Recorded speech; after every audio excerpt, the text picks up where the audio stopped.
Komið þið sæl og verið velkomin í Sagnagarð í Gunnarsholti.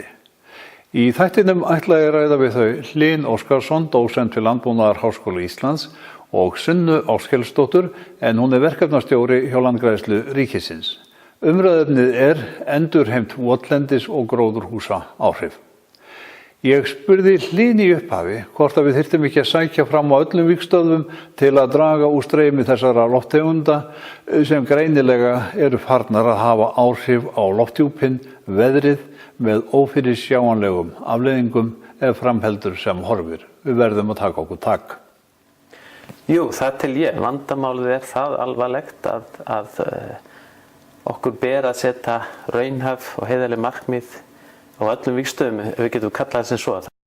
Við framræstum mýrar á seinustu öld og það var til hagsbóta víða að bætti landbúnaði í landinu. En við vorum mjög duglegir í framræslunni og mikið af þessu landi erum við ekki að nota í dag. En það alvarlegt því að það losar mjög mikið af koltvísýringi og reyndar hláturgassi sem bæði eru loftslagstegundir eða gróðurhúsalofttegundir.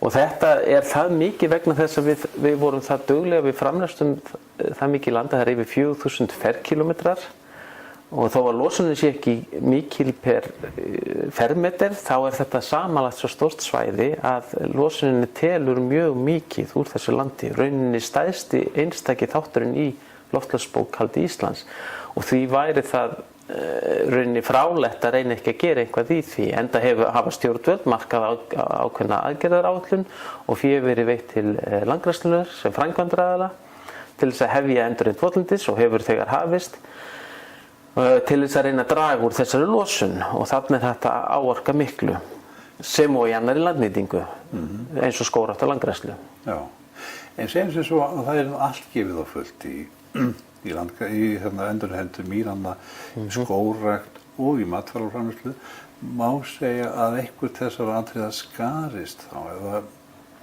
Nei, rauninni ekki því að í dag erum við einungis að nota, ég held að sé ríflega 13% af framræstalandinu sem tún. Þannig að það þetta áorka óskaplega miklu, rauninni fleiri hundruð ferkílómetrum lands annars að sé nokkur skorun við til dæmis landbúnað eða skógrækt eða landgræðslu þar að segja. Þetta náttúrulega endurheimt flokkast undir vistheimt sem landgræðsla og skógrækt en það ekki nokkur skorun á því að það heilmikið land sem að taka til skógræktar og það heilmikið land sem að endurheimta votlendi. Miklu hægt að áorka og ég kallar hreinlega eftir ákveðinni skýrri stefnu og markmiðum varðandi alla þessa flokka og sem bara sýnir fram á hvað þetta áorka miklu í þessa veru. En það sem við erum byrjuð að gera, það ekki í fullkomnu samræmi við loftslagssamning Sameinuðu þjóðanna? Jú, þetta tæk aðgerð innan loftslagssamningsins og rauninni var Ísland sem var nú forgangsþjóð í þeim málum að fá þetta viðurkennt sem tæka aðgerð. Það gerist þegar eitthvað samþykkt sem aðgerð innan loftslagssamningsins að þá fer af stað ákveðið ferli, alveg eins og gerðist til dæmis fyrir skógrækt á sínum tíma að þá eru búnar til leiðbeinandi reglur fyrir aðildarríki samningsins sem geta nýtt sér við að bókhaldið gagnvart loftslagssamningnum að skilinni gögnum og þær leiðbeinandi reglur búnar þannig til að það eins og í þessu tilviki held ég á 3. tug sérfræðinga alls staðar úr heiminum sem koma saman og smíða reglur hvernig skuli staðið að því að bæði telja framlosun úr framræstulandi en hvernig líka við metum endurheimt land og hvernig þetta reiknast og þetta unnið þannig að það búin til sjálfgildi eða það sem kallað á ensku default values sem þjóðríkin geta notað og þau eru reiknuð út fyrir hvert loftslagsbelti. Til dæmis fyrir kaldtemperabelti þá eru teknar allar rannsóknir á losun úr mýrlendi og hvað endurheimt skilar og það reiknað út þessi sjálfgildi, þessi stuðlar fyrir hverja lofttegund, bæði fyrir metan og koltvísýring og hláturgas. Og þessi sjálfgildi síðan hægt að nota ef þjóðríkin búi ekki yfir einhverjum sértækari rannsóknum sjálf. Þetta var gert á sínum tíma fyrir skógrækt líka og skógræktin hefur notað viss sjálfgildi og notar enn reyndar nokkur, en þeir hafa staðið sér vel í því í gegnum árin að stunda þá, það er núna komin 20 ár síðan við ákveðum að leggja stað í skógrækt sem aðgerð, mótvægisaðgerð við loftslagsbreytingunum. Og þeir hafa unnið að ákveðnum rannsóknum við að átta sig á hver bindingin hér á landi sértækt. Þannig að þær rannsóknir hafa skilað gögnum sem eru þá orðin, þannig að þeir hafa geta treyst betur á sín eigin gögn með tímanum. En svona almennt yfirleitt, skortir okkur rannsóknir í þessu málaflokki til þess að geta tekið á vandanum? Sko það virðist gæta aðeins misskilningar að það sé skorti vísindilegan grunn undir þessa losun úr framleiðslulandi og gildi endurheimtar í þá veru. Það skortir ekkert þar því þetta eru reyndar gömul fræði og vel þekkt, hafa verið þekkt lengi. Það er að segja að þegar þú ræsir fram þá byrjar mórinn að rotna, þetta er bara lífrænt efni sem að brennur þannig sé, það er bara stjórnaði bruni þegar þessar örfur eru að brjóta þetta niður, álíka eins og þegar við brendum mónum hér áður, þetta er orka í þessu. Það losnar, þetta er vel þekkt og engin dregur það í efa og þessar stærðargráður sem eru samantekin þessi meðaltöl fyrir kaldtemperabelti, þetta rímar algjörlega við niðurstöður okkar Jóns Guðmundssonar, við höfum gefið út ritrýnt efni þessa veru. Þannig að það er engin spurning og það er heldur ekki neinn spurning vísindilegan grunn undir gildi endurheimtar því það hreinlega þannig er að þegar þú bleytir upp í svæðið, þú rekur út súrefni, það hættir þetta lottaða niðurbrot á mónum. Það upphefst að vísu loftfyrt niðurbrot sem leiðir til metanlosunar, en það er alltaf tekið inn í reikninguna. Það virðist gæti einhver misskilnings að fólk, eins og loftslagssamningurinn hafi ekki átt að segja á því að það upphefjist metanlosun þegar þú bleytir upp í svæðunum, en það er alltaf tekið inn í reikningana og samt skilar þessu aðgerð 20 tonnum á hektar á ári í samdrætti á losun. Þannig að þetta er mjög góð og gild aðgerð og rauninni ber okkur að nota hana því að eins og kom fram áðan að þá er þetta stærsti losunarþátturinn, staki losunarþátturinn í bókhaldi okkar Íslendinga. En ef þú horfir nú á gamlar mýrar, eru þær að losa? Já, þetta er fín spurning og margir hafa spurt mig þessara spurningunum hvort að var ekki bara losun fyrst og hefur ekki síðan dreginu. Fyrst það er rétt að það er meiri losun allra fyrst, en losunin heldur áfram svo lengi sem það er aðgengilegur loftaður mór. Örverurnar hætti ekkert að brjóta niður hennar mór og við, til dæmis rannsóknir okkar Jóns Guðmundssonar, þær voru að meðaltali á 35 ára gömlum svæðum sem voru ennþá að losa þetta mikið og flestar rannsóknir sem ég hef séð erlendis á nokkuð gömlum svæðum eða það er allavega einhverju árafjöldi liðin og ég þekki til rannsókna, það er til dæmis svæði í Englandi þar sem voru það er komin meir en 200 ár síðan þau voru framræst og þau eru ennþá að losa og hafa síðum á 15 metra yfirborðið vegna þess að það er alltaf að rotna í burtu. Þannig að svo lengi sem mórinn er framræstur, loftaður, þá heldur hann áfram að brotna niður. Þetta er hægferli því þetta er kannski ekki eitt gæða efni, en þetta er 0,5 sentimeter af yfirborði á ári. Það þýðir 5 sentimeter áratug, 0,5 meter á öld. Og íslenskar mýrar að meðaltali 2 til 4, 6 metrar þykkt svona, og þannig að við sjáum að það ef að framræstunni við haldið þá getur þetta losa verulega lengi.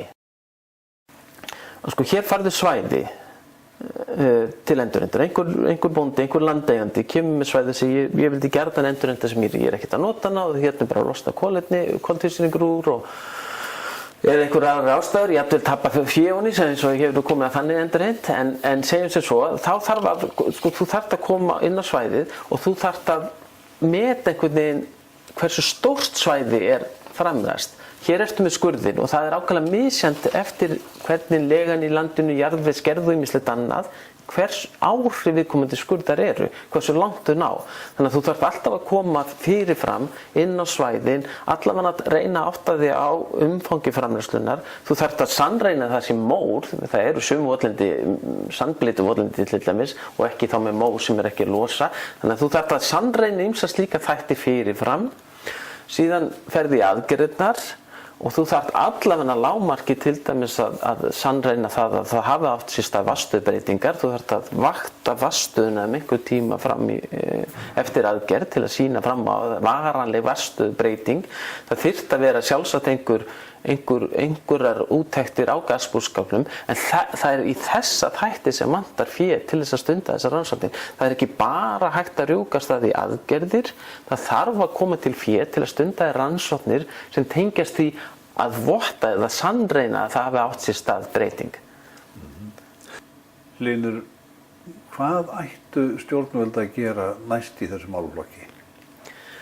Persónulega þá finnst mér að stjórnvöld, fyrst og fremst þá ættu þau náttúrulega koma í veg fyrir framræslu sem á sér stað í dag. Því að það er enn þannig að það er meira framræst á hverju ári heldur en endurheimt. Og við verðum að snúa þessu dæmi við. Við verðum að fara að endurheimta meira en framræst.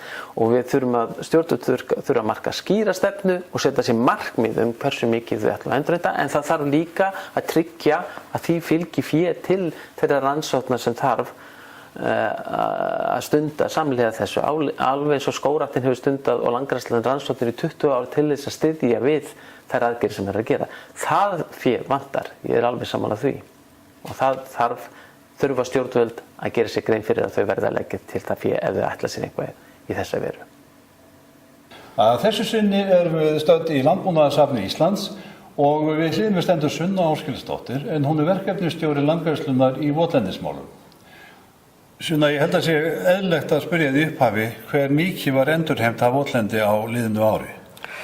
Við unnum á 100 hekturum lands árið 2016.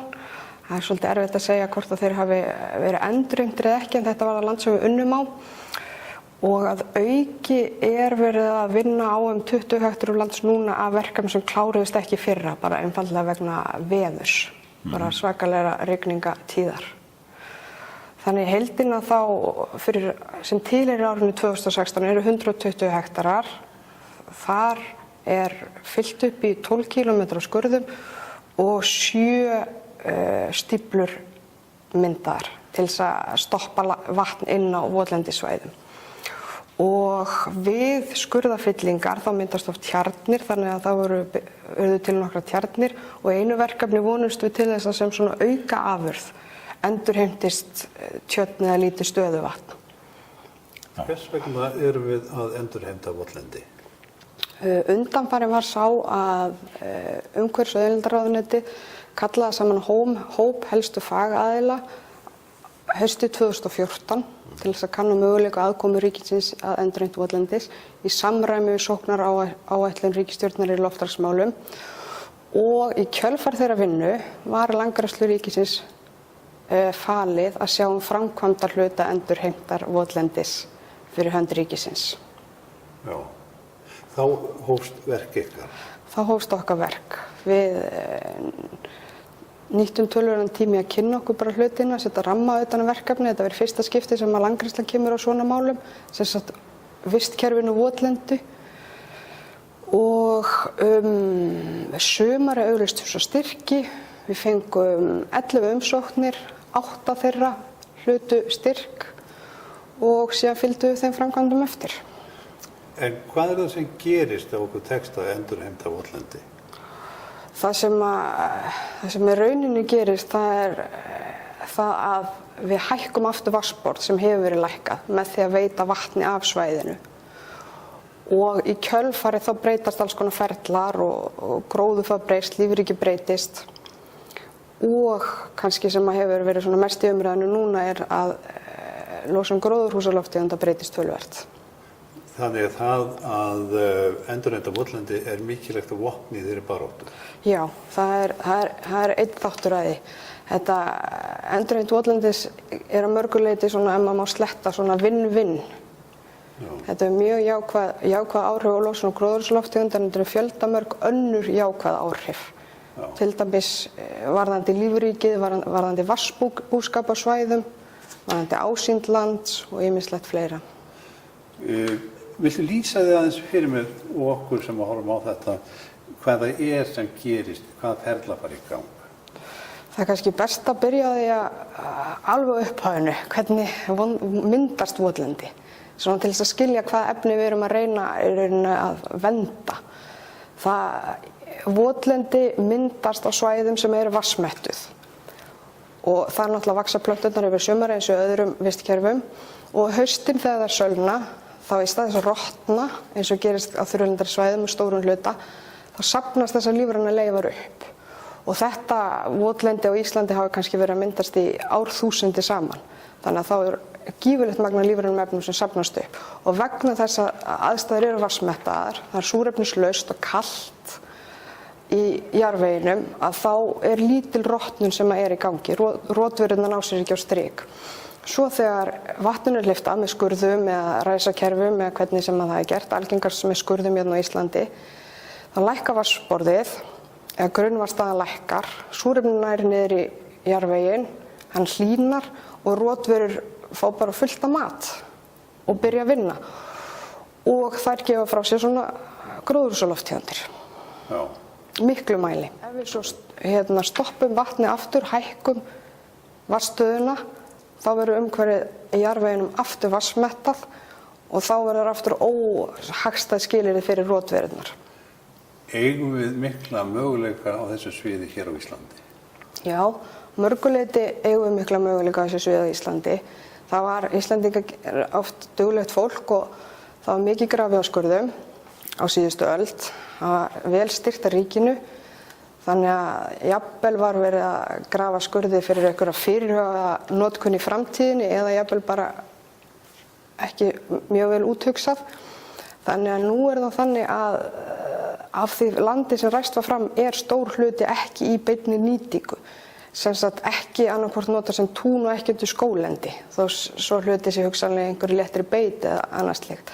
Þannig að það er mikið af landi sem er hægt að endurheimta án þess að skerða möguleika á nýtingu. Vegna þess að það hefur engin áhuga á að vera að endurheimta til dæmis túnasvæði eða annað sem er verið virkilega að nota. Nei.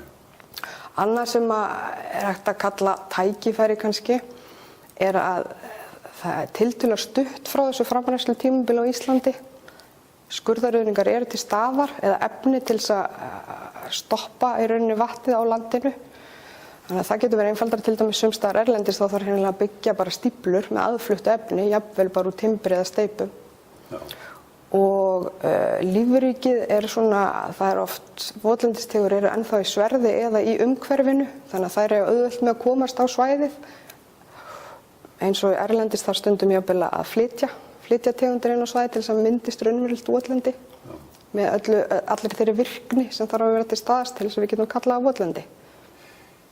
Ef ég segjum sem svo, ég ætti nú land, stórt land og þar hefðu verið mýrar, þar restar fram og svo framvegis. Hvað á ég að gera? Á ég hringi þig?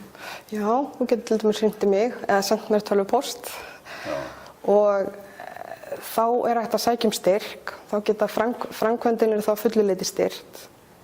Sem sagt framkvæmdin við það endurheimt á votlendið og samanskapi er svæðið teiknað upp, framkvæmdin eru teiknaðar upp, þú fær vinnuteikningu og alla ráðgjöf sem nauðsynlega er og hún hefur verið töluverð í öllum þessum verkefnum.